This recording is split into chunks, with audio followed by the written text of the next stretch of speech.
Okay, we're going to start with the proof.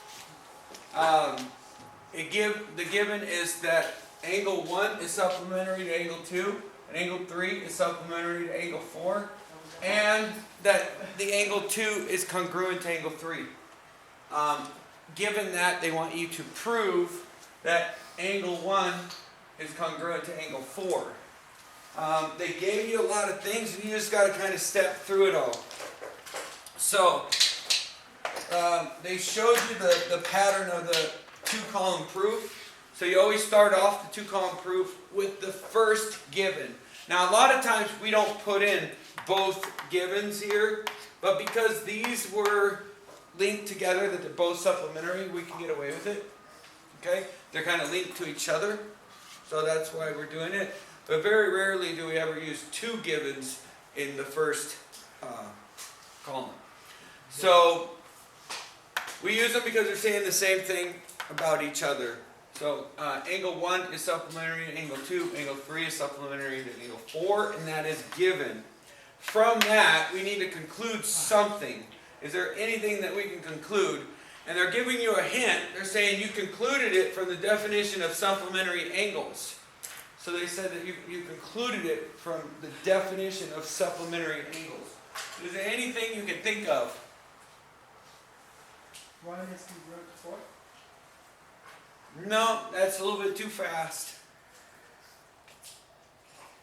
What are supplementary angles? What do they do? Add up to 180. They add up to 180. So what I can conclude from this is that the measure of angle 1 plus the measure of angle 2 is equal to what? Measure of angle 3. Or equal 180. Well, it's equal to 180. That's all it's telling me. Is that that's equal to 180. And in the same aspect, and 3 or angle 3. the measure of angle 3 plus the measure of angle 4 is equal to 180. Whenever you say something is equal to, you have to say the measure of the angle. Okay? The measure of it. The measure of the segment. The measure of it. Otherwise, it's congruent. Does that make sense? That's the difference between the two. If you're saying the measure of something, you're saying it equals 5. It equals 180. Okay? If you're saying that it's congruent, you're just saying, hey, they're the same. I don't know how much they are, but they're the same. Okay? That's the difference between equals and congruence. Okay, so that's the definition of supplementary angles. Right? That's what that told me. Okay? So the next thing they come up with then is, well, the measure of this is equal to this. How can they come up with that? How are they able to do that?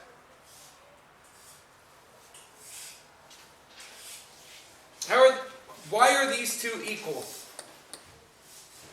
Because the measure of angle 2 and the measure of angle 3 are congruent. Not quite. No. It's more simple than that. Look at this. What do they equal? What do they both equal? Yes, Jesus. Huh? 90 degrees? They don't both equal 90 degrees. They both equal Oh, 180. So if this equals 180, right, and this equals 180, then doesn't this equal that, right, through substitution, right? So I can set this measure of angle 1 and 2 to be equal to the measure of angle 3 and 4 through substitution. Okay, I just substituted this for that. This for that. That's all I did. I took this and plugged it in right there. That's all. Does that make sense? Okay, substitution. The next one is they take the next given. Okay, there's nothing we can do from this point.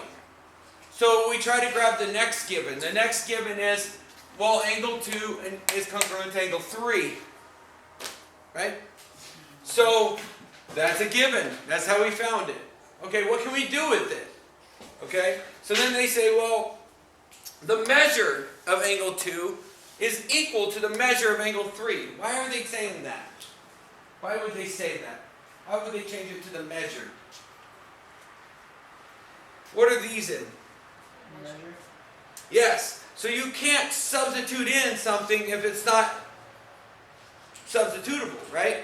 This is not substitutable into here. They have to be exact.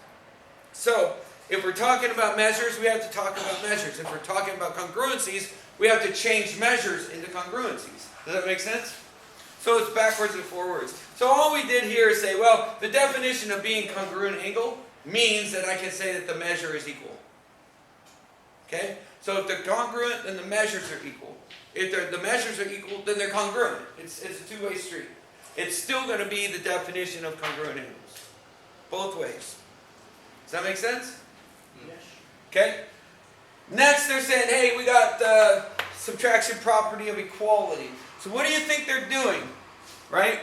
How do they get the subtraction property of equality? Well, this is where I would kind of look at maybe a 5b, right? Because they're going to have to substitute in, right? They're saying these are equal, right? So if I subtract the measure of angle 2 and the measure of angle 2, right? Because these are equal, and I subtract it from both sides, that's the subtraction property of equality. And what does it leave me? Right? What will it leave me if I take those out? Come on, people, it's right there in front of you. The measure of angle 1 is equal to the measure of angle 4. Right? And then your last step is changing the measure back into congruency. So now you're saying, okay, I'm going to take this measure, and now I'm going to say angle 1 is congruent to angle 4 because definition of a congruent triangle or congruent angles. And that brings us down to our proof. Our first, right, and our last. Every time we do a proof. This is our first, and this is our last. This might be second, this might be third, this might be fourth, we don't know. But this first given is your first one, and this proof is your last. Every time. Now, if we want to do a flow chart, we can flow chart this, right? So we start with number 1 here. Okay? And we say, does 1 flow to number 2? So did we get 2 from 1? Yes. Yes. Okay? Well, I thought we got 2 from 8. What? We got 2 from 1. Don't kid. I'm recording. It's not appropriate to kid right now. Alright. So we got 2 from 1. Alright? Now, did we get 3 from 2? Or was it on its own? So, did we get 3 from 2? Yeah. Yes. Okay, did we get 4 from 3? Yes.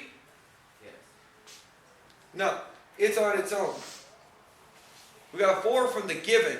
So it's all by itself up here. Alright? Does that make sense? You don't get 4 from 3, you get 4 from up here. Okay? Now, did you get 5 from 4? Yes.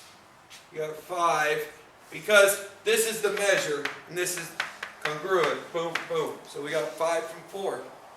Did we get 6 from 5? Okay? And this is where, how did we get 6? And this is the crux of a flow chart right here. How do we get 6? We used 3 and we used 5. Right? So 3 went to it and 5 went to it to get 6. Okay? And then the last one was 7 and that came from 6. Okay? So that's your flow chart from 1 to 2 to 3. From 4 to 5 to 6, 3 and 5 went to 6, and 6 goes to 7. Okay?